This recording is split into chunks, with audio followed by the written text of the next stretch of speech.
Olá, bem-vindas a mais um vídeo. E hoje eu trago para vocês uma resenha nesse clima do Halloween que está chegando do livro Lore, Criaturas Estranhas, do Aaron Menck. Esse livro, ele surgiu porque o autor desse livro, ele tem um podcast chamado Lore, né? Então esse livro é como se fosse uma versão escrita do podcast, focando no fato das criaturas, que eu sei que ele tem outros livros também falando, acho que de locais estranhos e eu não lembro o nome do outro. E em seu podcast ele explora muito essa questão de contos populares, do folclore mesmo, de vários locais. E para tentar entender melhor essas histórias, de onde essas histórias surgiram e por que as pessoas têm tanta fascinação por elas, ele também vê o contraste entre os acontecimentos da época e essas lendas.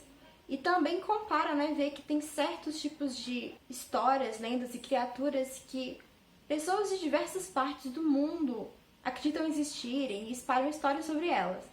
No podcast dele ele explora várias coisas, então, não só criaturas, mas esse livro aqui, né, O Mundo de Lore e Criaturas Estranhas, ele foca então em criaturas. A Amazon também tem uma série chamada Lore, na qual eles contam também essas mesmas histórias, então tem para todo tipo de mídia que você gosta de consumir. Tem livros se você gosta de ler, tem séries se você gosta de assistir e tem um podcast caso você goste de ouvir.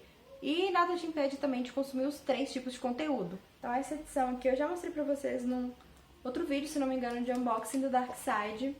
Uma edição muito legal, ela tem umas ilustrações aqui dentro, antes das partes dos capítulos, assim, que eu acho que dão um charme todo especial pra esse livro. Por exemplo, o primeiro capítulo, Quando os Mortos Retornam, ele é assim, com ilustração, e tem uma ilustração aqui no início. Então vamos começar falando sobre a palavra lore, que é o que a gente fala em português, mas lore em inglês. A gente vai ver o paralelo da expressão folclore, né? Folclore em português, folklore em inglês. Lore é tipo o conhecimento que um povo tem e passa de uma maneira um pouco de tradição de um para o outro.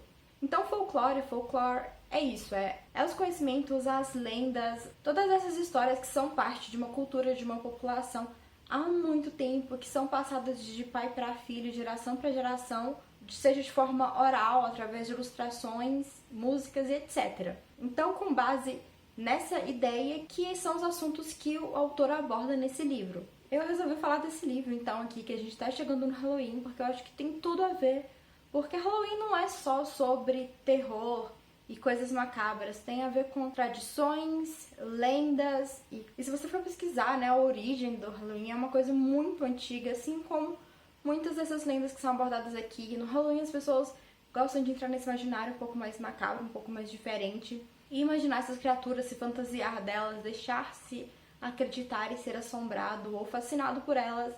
Então eu acho legal, assim, trazer esse livro, porque ele pra mim tem muita energia dessa época, sabe? O livro é muito legal, assim como o podcast, porque o autor ele fez muita pesquisa para poder trazer essas informações pra gente, sabe? Ele usa então essas informações do imaginário popular, lendas, casos, notícias e também questões da cultura pop, né? Tipo livros, filmes, séries, tudo isso como referência para entender melhor essas histórias e a relação delas com nós humanos, desde quando ele consegue registros até os dias atuais. Então, assim, esse livro, né, como já mencionei várias vezes, vai tratar das criaturas. Então, vai falar de vampiros, lobisomens, mortos-vivos, zumbis, etc. Gnomos, duendes, goblins, demônios, essas coisas, assim, fantasmas. E ele traz toda uma pesquisa muito legal, assim, em cada uma dessas categorias de criaturas. Ele vai mostrar a presença desse tipo de criatura em várias culturas diferentes. Ele vai mostrar histórias e relatos antigos, comparar com acontecimentos e tentar entender por que as pessoas chegaram a pensar dessa maneira, assim. Eu vou ler alguns trechinhos para vocês entenderem melhor o que eu quero dizer com isso, assim. É um livro muito interessante para você conhecer mais sobre culturas, sobre lendas, sobre tradições, assim. São várias histórias em uma só, é um compilado, você não precisa sentar e ler ele de uma vez, você pode ler trechos aos poucos, assim. Eu li dessa maneira, eu não li de uma vez, eu fui lendo um pouquinho ali, outro pouquinho ali, e é muito fascinante. Então, assim, é uma coisa que eu queria pegar, assim, ainda mais que fala de Halloween, que tem nessa página 34 aqui. O Halloween é uma das minhas épocas favoritas do ano, e aposto que você pensa como eu. É um dos poucos momentos em que reconhecemos as sombras, o mistério e o desconhecido. Porque a vida sem mistério é estagnada e sem graça. E dias assim ajudam a dar consistência à nossa vida. Todos os anos, milhões de crianças se fantasiam e perambulam por seus bairros. Cada uma delas tem sua criatura favorita, algo em que querem se transformar por uma noite no ano, quando isso é esperado e normal. Elas fazem tudo isso como caçadores em uma missão. E aí eu vou ler trechos assim para vocês entenderem o tipo de pensamento e conclusões que o autor traz assim, para tentar explicar um pouco mais dessas histórias. Então, na página 56 temos aqui: não gostamos de estar sozinhos, mas acho que, ao criar as histórias que nos fizeram companhia durante séculos, a humanidade também inventou desculpas convenientes. Todas essas criaturas de aparência humana serviram como uma espécie de substituto para o comportamento e a responsabilidade dos humanos. Em um esforço para nos absolver das coisas horríveis que fizemos, parecemos inventar instintivamente outros seres para atribuir a culpa. Mas, e se os outros realmente estavam lá muito antes de os incluirmos em nossas histórias? E se foram menos invenção e mais cooptação de algo que não entendíamos totalmente?